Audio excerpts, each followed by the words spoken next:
आपल्या भारत देशाची संस्कृती जरा जपायला शिका. परदेशी संस्कृती कशामध्ये डोक्यामध्ये घेता? परदेशी संस्कृती पण लय खतरनाक आणि परदेशी माणसं पण लय खतरनाक. एकदा माझं कीर्तन मुंबईला होतं आणि एक फॉरेनर माणूस आला. फॉरेनर माहिती का? परदेशी फॉरेनर माणूस आला आणि त्या फॉरेनर माणसानं माझ्या धोत्राला काष्टा पकडला आणि काष्टा पकडला म्हणला, याला काय म्हणतात? म्हणाला काष्टा सोड. याला काय म्हणतात? याला काष्टा सोड. आता काष्टाला इंग्रजीत काय म्हणतात हाय काय काळा शब्द? मी म्हणलं याला काष्टा म्हणतात. तो म्हणला नेमकं काय म्हणतात? नेमकं. मी म्हणणार बावळट याला काष्टा म्हणतात. तो म्हणला एक्झॅक्टली काय म्हणतात याला? मला पण आला राग. मी तिची टाय पकडली. टाय माहिती आहे टाय? ते गळ्यात द्वारकांड असं ओढलं तर फासू लागतोय माणसाला. आणि टाय पकडली. मी म्हणलं याला काय म्हणतात? तर म्हणला दिस इज अ टाय. मी पण लय चॅप्टर माणूस. मी पण त्यासारखं चालू केलं. मी म्हणलं नेमकं काय म्हणतात? नेमकं. तर म्हणला भावा दिस इज अ टाय. मी म्हणलं ब्रो नेमकं काय म्हणतात? त्याला पण आला राग. तो म्हणला दिस इज अ फ्रंट टाय. मी म्हणलं दिस इज अ बॅक टाय. आता काय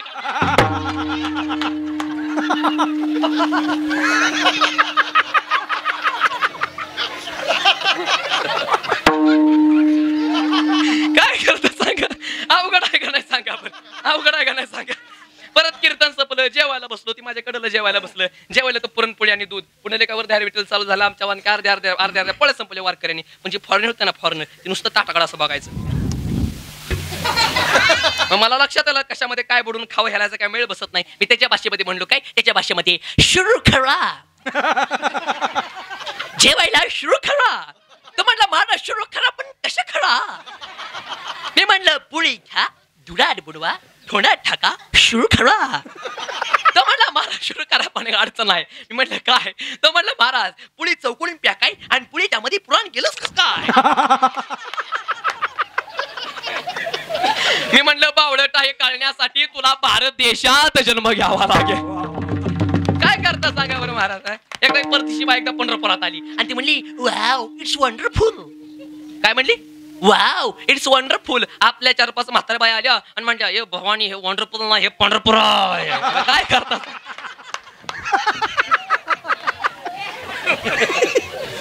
त्याच्यामुळे आपली संस्कृती वापरायला शिकला. ऐका आपल्या भारत देशाची संस्कृती खतरनाक. राजांची संस्कृतीच भारी. याचं कारण ऐका कशाला म्हणतात संस्कृती?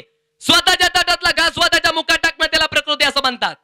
दुसऱ्याच्या ताटातला घास हिसकावून घेऊन आपल्या मुखात टाकणं त्याला विकृती असं म्हणतात. आणि एखादा माणूस जर पुढे भुकेला असेल तर आपण आपल्या ताटातला घास घेऊन त्याचं तोंड भरवणं त्याला संस्कृती म्हणतात. आणि माझ्या भारत देशाची संस्कृती आहे. आणि ऐका चीननं जगाला कोरोना दिला, पाकिस्ताननं जगाला आतंकवादी दिले आणि माझ्या भारत देशानं जगाला वॅक्सिन दिली. वॅक्सिन माझ्या भारत देशानं जगाला वॅक्सिन दिली. शेर सुनाव क्या? सुनाव क्या? समझ का? जो गलती करके पछताए उसे इंसान कहते हैं. जो गलती करके पछताए उसे इंसान कहते हैं. जो गलती करके मुस्कुराए उसे हैवान कहते हैं. जो गलती से भी गलती ना करे उसे छत्रपति शिवाजी महाराज कहते हैं.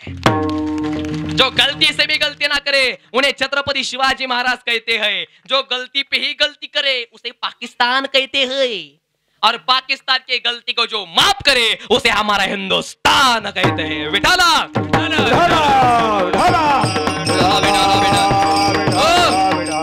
मुलांच्या हातामध्ये गीता भागवत ग्रंथ आहे. गीता भागवत करीत श्रवण आकडे चिंतन विठोबाचे. आणि तुकोबाऱ्या शेवटच्या चरणामध्ये म्हणतात तुका म्हणे मज घडो त्यांची सेवा तरी माझ्या देव पार नाही. तुकोबाऱ्या म्हणतात जी मुले त्याच्या ठिकाणी जागे जी कुळे पुत्र सात्विक जे गीता भागवत ग्रंथ श्रवण करतात माझ्या हातून त्यांची